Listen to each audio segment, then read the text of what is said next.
You pull up to school pickup, you wave, you shout, "What's up, squad?" Your teenager dies inside. You think you're the cool parent, the slang, the TikTok references, the desperate energy. But here's the part no one tells parents. If your kid's embarrassed by you, good. Because cool parents don't create freedom. They create confusion. And the first consequence isn't attitude, it's anxiety. One night, your teen throws a party that gets out of control.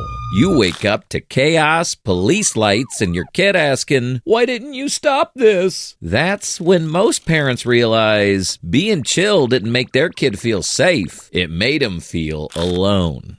Chapter 1. The authority vacuum that creates chaos. Cool parents don't set boundaries because boundaries aren't cool. Rules are for those parents. You're different. You're fun. You're basically their friend who also owns the house and pays for Wi-Fi. Except here's the part nobody warns you about. Kids don't relax when no one's in charge. They panic quietly. Stanford's developmental psychology research found that kids raised by friend parents show significantly higher anxiety than kids with clear authority figures. Translation: kids don't want a tall friend with a credit card. They want an adult who knows where the edges are. But the cool parent removes all the edges. Bedtime, sleep is a social construct. Homework, I trust you. Dinner, cereal is basically soup. You've rebranded chaos as free-range parenting. You're one Pinterest board away from calling it experiential autonomy. So now your house isn't a home.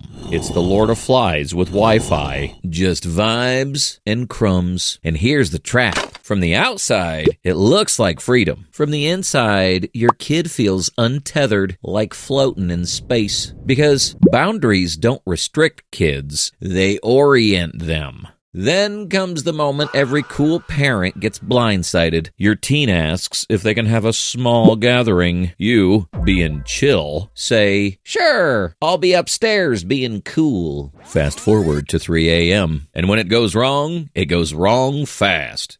You've already seen the party version of this. Your house looks like a documentary about poor decisions. The working title is Spring Break, Suburb Edition. Kids don't resent boundaries. They resent the absence of them. And once kids feel lost, being chill turns into something dangerous. Which brings us to the word cool parents stop using. The word that keeps teens safe.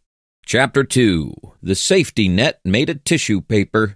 Cool parents don't say no because no isn't cool. No is awkward. No ruins vibes. No risks your teen thinking you're that parent. So instead of saying no, you say the chill parent classic, "Text me if you need anything," which sounds supportive, but functionally means, "Good, you're on your own." That's not parenting. That's tech support. Because no isn't control. No is a safety barrier. Picture this. Your teen wants to go to a party that already feels off. They don't really want to go, but they don't want to look lame either. Uncool parents say, "No, you're not going." Cool parents say, "I trust you." Nothing says safety like sending a 15-year-old into the wild with a thumbs up emoji. And here's the part parents miss. That trust doesn't feel empowering to a teenager. It feels like pressure. MIT risk assessment research found that teens with permissive parents engage in significantly more high-risk behavior. Not because they're reckless, but because nobody's stopping them. Teens want an out. They just don't want to ask for it. "My parents would kill me" is the most powerful escape sentence a teen has. And the cool parent accidentally deletes it. So now your kids at the party they didn't want to attend, staying longer than they're comfortable,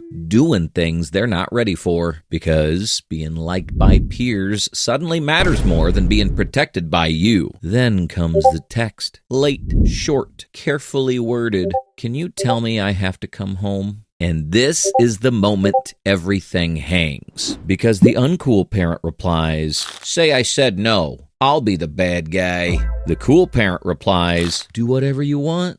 and their brain logs it as danger is mine to manage. Teens don't need unlimited freedom. They need permission to say no without losing face. And when parents refuse to be the bad guy, kids are forced to be brave before they're ready. And once your teen realizes you won't be the bad guy when they need you, you don't feel like safety anymore. You feel like optional.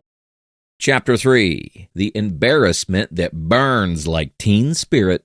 Here's the brutal truth no one tells parents. Nothing is more uncool to a teenager than an adult trying to be cool. Your teen doesn't get embarrassed by you, they get embarrassed for you. Because kids can smell desperation like smoke. You using their slang? That's lit, no cap. Them mentally drafting foster care paperwork. You joining their social media? Love this fit, bestie. Them deleting the entire account like it's evidence. Here's why this hits so hard. Yale's adolescent development research shows teens need parents to be generationally distinct. Different lane, different role, different energy. When you try to cross into their world, it doesn't feel supportive. It feels like a violation of natural order.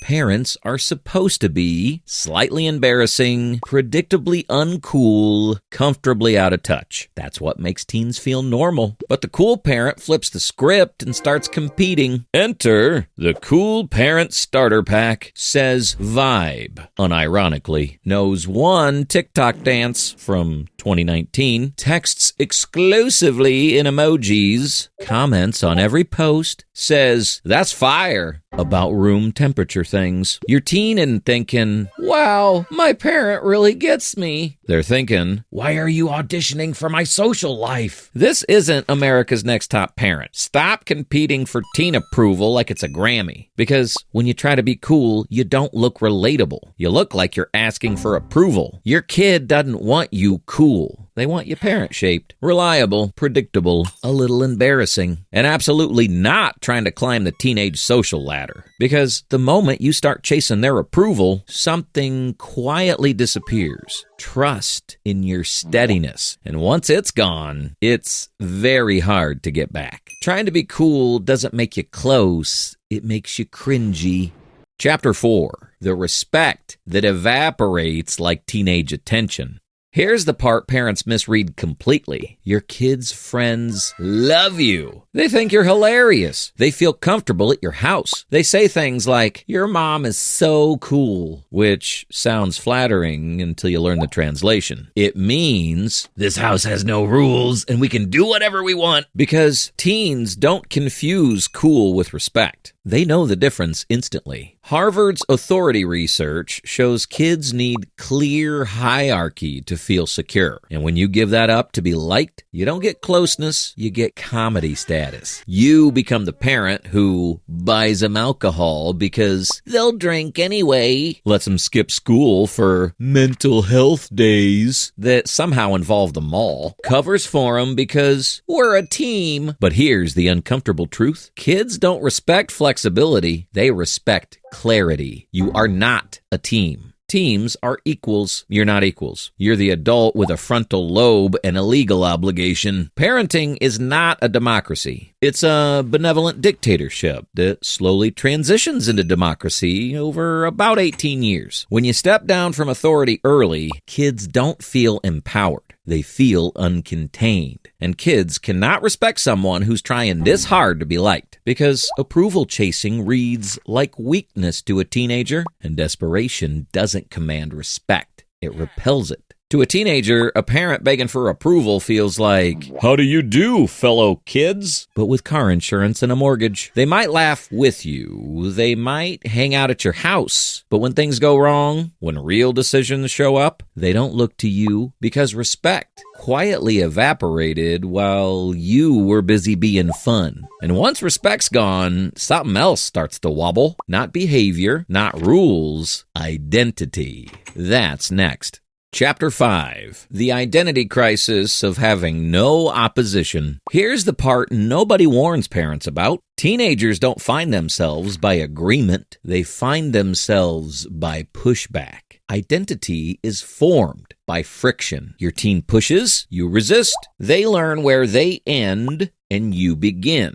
But when you remove all resistance, there's nothing to push against. You didn't give them a wall, you gave them Jell-O. Northwestern's identity formation research shows teens with overly permissive parents struggle more with self-definition. Not because they're confused kids, but because rebellion is how identity gets tested. They can't rebel against someone who agrees with everything. Teen: I'm dyeing my hair black. Cool parent: love it, I'll help. Should I go black too? Teen: existential crisis loading. They didn't want approval. They wanted opposition. The freak out was the point. That pushback helps them answer the most important question of adolescence. Who am I and who am I not? When you join their rebellion, you steal the contrast they need to see themselves clearly. Your kid can't individuate from someone trying to be them. They need you uncool, predictable, slightly annoying, solid enough to push against without collapsing. Because rebellion isn't about hair or clothes or music. It's about boundaries. And when there's no boundaries to test, kids don't feel free. They feel undefined. You didn't give them freedom, you gave them fog. And once roles blur, the friend fantasy collapses.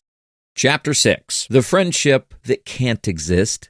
Here's the line cool parents cross without realizing it. You can't be their friend, not because friendship is bad, but because friends are equals. And you're not equals. You control things friends never will. Their schedule, their access to money, their rules, their safety, their consequences. Friends don't ground each other. Friends don't enforce bedtimes. Friends don't have legal responsibility for someone else's decisions. If a friend messes up, it's awkward. If your kid messes up, it's your problem. Those roles cannot coexist. Columbia's relationship research shows parent-child friendships before adulthood create role confusion and emotional insecurity. Because kids don't know whether you're authority or audience. And kids need to know. Cue the most painful pickup scene imaginable. You: hey bestie, how was school? Teen: Mom, please stop. You: did Ashley tell you about what we talked about? Teen: Mom, boundaries. You: but we're friends. Teen: no, you're my mom trying to wear my generation like a costume. You're basically a Halloween episode of regret. That's not bonding. That's cosplay with consequences. That's not closeness. That's collapse. When you act like a friend, your kid loses the one role they can't replace. They don't need a buddy. They need a backbone. They need someone predictable, someone boring, someone who doesn't overshare, someone who holds the line even when it makes them unpopular. And when kids don't feel that safety, they don't lean in, they pull away. Friendship feels good in the moment. Parenting feels safe over time. Which leads to the final boomerang of cool parenting. You tried to be close and somehow ended up less connected. That's next. Chapter 7, the delayed consequences that hit like trucks. Cool parents delay consequences because consequences feel harsh. Let them learn naturally. Pick your battles. I don't want to damage the relationship. Totally understandable. But here's the problem. Delayed consequences don't disappear. They compound. With interest, like a late fee you forgot existed. You didn't check homework because you're not that parent. Now they're failing and panicking. You didn't enforce bedtime because sleep is a personal journey. Now they're exhausted, irritable, and emotionally fried. You didn't push back early, so life pushed back later. Berkeley's behavioral research shows kids raised with permissive parenting don't avoid consequences. They just meet them all at once without practice. Home consequences are supposed to be small, predictable, recoverable. Real-world consequences are public, permanent, and completely unsympathetic. Fast forward to the cool parents' kid at college. They can't structure time because no one ever made them. They melt down at authority because authority was optional at home. They spiral at their first failure because failure was always intercepted. And suddenly, the parent who didn't want to set boundaries is the one on the phone saying, I don't know what happened. This is what happened. You trained them for a world where rules were negotiable and then dropped them into one where they're not. Bosses aren't cool. Deadlines don't care. Laws don't vibe check first. And kids don't need protection from discipline. They need practice with it. Early boundaries teach. Late consequences break. And that leads to the final truth cool parents miss. Trying to be liked didn't make your kid feel safer. It made them feel less safe, which is why the real connection you're looking for doesn't come from being cool at all. Chapter 8. The real connection you're missing. Here's the twist most parents never expect. While trying to be their friend, you accidentally skipped being their parent. And friendship feels close, but parental connection runs deeper. Friendship is vibes. Parenting is load-bearing. Friends show up when things are fun. Parents show up when things fall apart. Research consistently shows this. Kids who grow up with clear, loving boundaries don't feel less connected to their parents as adults. They feel more because safety builds trust, and trust builds closeness. Real connection doesn't come from being liked. It comes from being reliable. It looks like this. Being the calm adult when their world is chaos. Setting boundaries that quietly say, I got you. Being uncool enough that they get to be cool. Staying in your lane. Not competing for social rank with teenagers. Your teen doesn't need you blending in. They need you standing firm. They don't want you in their group chat. They want you in their corner. They need one adult who doesn't wobble. The slightly embarrassing parent who waves at school pickup. The one who sets limits and doesn't apologize for them. The one who can handle being disliked because it means their kid feels safe. That's the connection that lasts. Not cool, not trendy, not impressive, just solid. And here's the truth most teens won't say out loud. They don't remember the parents who were cool. They remember the ones who were there. The recovery from cool. If you've been the cool parent, good news. You can pivot. Start with one sentence. I've been trying to be your friend when you needed a parent. I'm going to be more parent now, and you won't like every decision. That's okay. They'll roll their eyes and feel relief because finally someone's in charge. Add a few boundaries, bedtime, homework, screens. They'll push back and secretly feel safer because cool doesn't create freedom. It creates anxiety, confusion, dressed up as trust. Your teen doesn't need you cool. They need you steady, firm, boring. When life is dramatic, the coolest thing you can do, be uncool, be the adult. They already have friends. What they need is a parent who isn't afraid to be one. If this video hit a little too close to home, it's probably because trust doesn't break loudly. There's a video on screen that explains why teens stop trusting their parents without ever saying a word. Watch that next, because once you see it, you'll recognize the moment trust starts slipping.